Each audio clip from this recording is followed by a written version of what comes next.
हो रहा है। कहाँ टाइम कहाँ दे रहा है? देखा इधर आइए, इधर आइए। नहीं धन्यवाद सभी जी। कहाँ टाइम कहाँ चालू हुआ? देखिए, बात एकदम स्पष्ट है ये क्या दिक्कत? कि हम लोगों ने कि अपने बलबूते, अपने संघर्ष के बल पर आज जो भी इज्जत पाई है, जो भी अधिकार पाया है, जो भी अपने स्वाभिमान का हम लोगों ने रक्षा किया है, संघर्ष से किया है, और अब वो नौबत आ गई है। घर में दुबके रहने से अब हम लोग का समस्या का समाधान नहीं होने वाला है। हम लोगों ने लगातार जो माटी की सरकार जिसको हम लोग कहते थे, जिसको हम लोग कल्याणकारी सरकार कहते थे, जनहित की सरकार कहते थे, आज कहीं ना कहीं हम लोग को लगता है कि हम लोग कहीं ना कहीं ठगे गए हैं।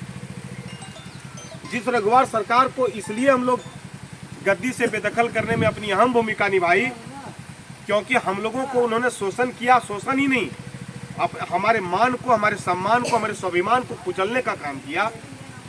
और इसलिए हम लोगों ने इस माटी की सरकार को, इस यूपीए की सरकार को, हम लोगों ने माननीय हेमंत सोरेन की सरकार को हम लोगों ने बनाया, माटी की सरकार को बनाया कि यहाँ के युवा जो बेरोजगार हैं, जो यहाँ के स्थानीय निवासी हैं, उनको कहीं ना कहीं इज्जत मिलेगा, उनको रोजगार मिलेगा, उनको अधिकार मिलेगा, उनको सम्मान मिलेगा। लेकिन देखने को जिस तरह से मिल रहा है, जिस तरह से आज तत्कालिक जो अभी कारण और तत्कालिक जो समस्या है, सबसे पहले कि वेतनमान हम लोग को नहीं मिलने से हम लोग बिल्कुल हम लोग बेतहाशा, हम लोग के अंदर में निराशा है। और सरकार और सचिव के स्तर के जो पदाधिकारी मिल करके हम लोगों के मान और सम्मान और अधिकार और जो नौकरी, जो रोजगार पा चुके हैं, अल्प मानदेय पर काम करने वाले हमारे सहायक अध्यापकों की छटनी 20 साल के बाद करने का ये जो नौबत आया है, जो षड्यंत्र रचा गया है, कहीं ना कहीं हम लोग को तोड़ने का, और कहीं ना कहीं माटी की सरकार कहने वाले जिस तरह से स्थानीय निवासी का रोजगार छीना जा रहा है, इसका हम लोग को कंडम करना होगा, इसका हम लोग को विरोध करना होगा और सड़क से सदन तक जाना होगा। अगर ये बात हम लोग की बात चल रही है, माननीय मंत्री इरफान अंसारी से बात हुई है, राजेश कश्यप जी लिखे हैं, माननीय विधानसभा अध्यक्ष सचिव उमाशंकर सिंह को भी जो है सो पत्राचार किए हैं, फोन किए हैं कि इन तमाम लोगों का जो है सो नौकरी को हम लोग किस तरह से बचा सकते हैं, इस पर हम लोग को काम करना चाहिए। लेकिन जिस तरह से हम लोग देख रहे हैं, जिस तरह सरकार की रवैया और जिस तरह से हम लोग पदाधिकारियों की जिस तरह रवैया हम लोग को देख रहे हैं, नहीं लगता है कि हम लोग के पक्ष में लोग खड़ा होंगे। और सुन लीजिए, आप लोगों को घर से निकलना होगा, यह सोचना होगा कि नौकरी को अब त्यागना है, या तो 62,000 हम लोग को अध्यापकों को हम लोग को इस्तीफा दे देना होगा। लेकिन उन लोग की मनमानी नहीं चलने देंगे, नहीं चलने देंगे मनमानी। आज 1700 पर तलवार लटक रहा है, कल 8,000 पर तलवार लटकेगा, कल 62,000 पर तलवार लटकेगा, आपके स्वाभिमान को कुचला जाएगा। ध्यान रखिएगा, ये हम कहने के लिए आए हैं। मैं नौकरी को त्याग दिया हूं उन लोगों के स्वाभिमान के लिए, उन लोग के मान और अधिकार के लिए। अगर मेरी नौकरी चली जाती है लड़ते लड़ते, तो मैं नौकरी देने के लिए तैयार हूं। मैं अपना रफा दफा करके आया हूं। लेकिन आप लोग जिस घर में घुसे हैं और जिस तरह आप लोग डूब के रहते हैं, ये बहुत हम लोग के तौहीन की बात है। आप अपने स्वाभिमान के लिए लड़िए, आप अपनी नौकरी के लिए लड़िए। आप एक बात बताइए, 15,000, 18,000, 20,000 में हम लोग का गुजर चलता है क्या? अपने बच्चों के लिए, अपने माँ बाप की सेवा के लिए, उनकी दवा के लिए, अपने बच्चे की फीस के लिए, अपने पहनावा कपड़ा के लिए, हम लोग का घर बनाने के लिए, क्या हम लोग के लिए पैसा इतना देती है सरकार जिसे हम इज्जत से रह सकते हैं? एक शिक्षक जिस राज्य में इज्जत से नहीं रह सके, अपना परवरिश नहीं कर सके, अपने माँ बाप और अपने बेटे की परवरिश, अपने बच्चे की परवरिश नहीं कर सके, जिस पैसे पर, जिस मानदेय पर लानत है वैसी सरकार पर और लानत है वैसी नौकरी पर।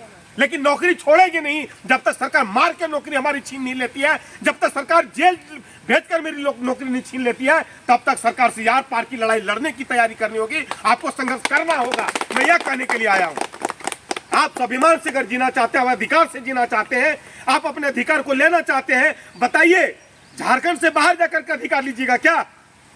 जब अपने झारखंड देश माटी की सरकार, जो मेरी सरकार है, जहां हमारा जन्म हुआ है, जहां हम मौलिक जिसको कहते हैं मूल निवासी है, अगर वहां अपने अधिकार को हम नहीं ले सकते हैं, जब वहां अपने अधिकार को हम अपना बचा नहीं सकते हैं, तो दूसरे राज्य में जाकर अपना अधिकार, अपना सेवा क्या दीजिएगा? हमको बता दीजिए। नौकरी देकर की नौकरी छीनने की सरकार की मनसा, नौकरी देकर नौकरी छीनने की सरकार, ये सचिव स्तर के पदाधिकारियों का ये षड्यंत्र हम कामयाब नहीं होने देंगे। और वेतनमान की जो लड़ाई है, जो अनुकंपा की लड़ाई है, जो समान काम का समान वेतन की लड़ाई है, उस लड़ाई को जब तक हम हासिल करके प्राप्त नहीं करते हैं, एकदम चैन की नींद नहीं सोएंगे। ये याद रखिएगा, नेता आने वाला कल आप पर थूकेगा, आपको कहेगा कि लानत है तुम्हारे पर कि तुम यहाँ का मूलवासी होकर के, तुम पढ़े लिखे इंसान होकर के, तुम सहायक अध्यापक होकर के, तुम गटर का नाली की तरह तुम लोग काम किए हो। इसलिए आने वाला कल से बचिए, आने वाले दुत्कार से बचिए और अभी स्वाभिमान और अपने अधिकार को बचाने का कोशिश कीजिए। हाथ जोड़कर प्रार्थना करते हैं। बस हम यही कहने के लिए आए हैं कि बिल्कुल निश्चित तौर पर यह सरकार मेरी है, हम सरकार के साथ लड़ सकते हैं, लड़ेंगे, लड़ने का अधिकार है। लेकिन एक बात जान लीजिए, हमको लड़ाई अगर जरूरत पड़ी, जिस तरह से समय आया है, हमको संघर्ष घर से निकल करके करना होगा। ये मत सोचिएगा सबीर जी और भरत जी और सुमन जी यहाँ हैं, वो शक लेंगे। जब तक आप घर में डूब के रहेंगे, हम लोग का लड़ाई, हम लोग की ताकत एकदम शून्य पर आकर के खड़ी है। संघर्ष मोर्चा ने ऐलान किया है 13 तारीख हम लोग रांची में बैठेंगे, प्रखंड जिला स्तर इकाई राज्य स्तर के जो नेता हैं लोग बैठेंगे, निर्णय करेंगे कि सरकार की हमको किस तरह से लड़ाई लड़नी है।